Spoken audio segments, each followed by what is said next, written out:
Right, so this is the first expansion that came out for Iron Kingdoms RPG. It's a No Quarter Presents Iron Kingdoms RPG Urban Adventure. A lot of the stuff I think came out of No Quarters, and this is like a compilation of that. It's a nice book. It's a nice little expansion. Gives you some extra bits and pieces. It is only available in softback and it's less than 100 pages, but as always, some nice artwork in it. Some very original artwork. We're straight into urban classes. So you've got the Gutter Snipe, which is a Gobber specific. The Labour Karoon, which is specifically Ogryn. The Pugilist, which is Ogryn or Trollkin, basically like a bouncer, I guess. Searforged Trader, which is Dwarf.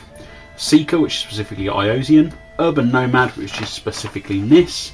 And then we're into new abilities and urban related gear. Again, I think this book is not, to be honest, you can get it quite cheap these days. It's alchemy. So I think it's probably worth it, just that little extra stuff that you can bring to the game with it, because they've got unarmed combat techniques and armed combat techniques, including specifically things like eye gouging, groin kicking, and that sort of thing. How to do grapples and specific types of grapples, improvised weaponry, should you get involved in a bar fight, things like handfuls of dirt you can throw at your opponent, that sort of thing. And then you've got urban labour jacks, because obviously there's not a lot about just sort of generic labour jacks, I don't feel, across some of the other books, because this is the sort of thing that quite a few people might end up with, rather than a full-on warjack. Again, more stuff, I guess, in the system is never necessarily a bad thing. We talk about Five Fingers, which is Notorious Port, and it gives you just a nice overview of that specific location, which is quite nice. Again, if you want to set a game there, very, very helpful. Talks about the islands, and then there's specific encounters for the game master if you wish to run these, and it's just sort of like ideas for encounters in an urban environment.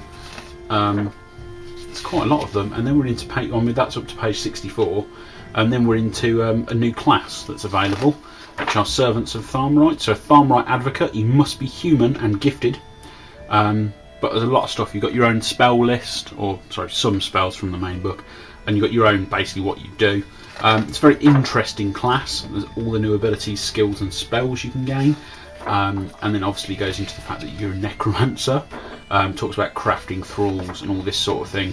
It's a very interesting class, and I think it make a very interesting game type. And this is obviously talking about risk and reward for criminals in the Iron Kingdoms, including the laws and basically what you get punishment for.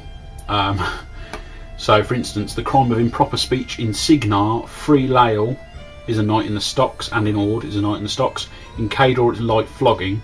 In the Protectorate it's imprisonment, flogging, torture and death by burning.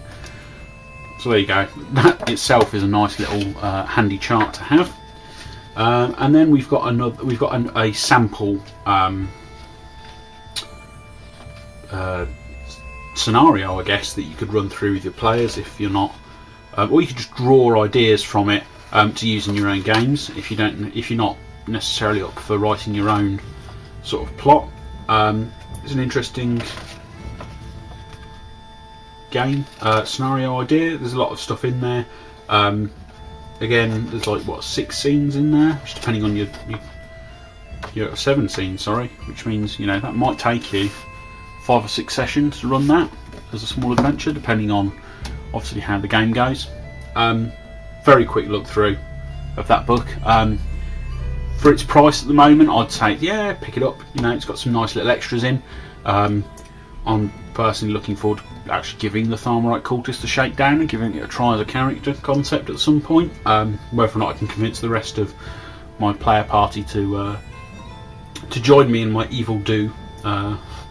Depends, because I'd rather not play a character that they don't know that I can do it, because that would be a bit dodgy, and I don't like the idea of playing a character that plays against the party. So yeah, that was Iron Kingdom's Urban Adventure. Very small, but very, very good for what it has in it. Lots of new stuff, especially for non-human characters. I'd recommend it, especially if you can pick it up for quite cheap, which you can now. Yeah. So that was the look at the Iron Kingdom's Urban Adventures. This is Scapegoat Stephen. I'll say bye for now.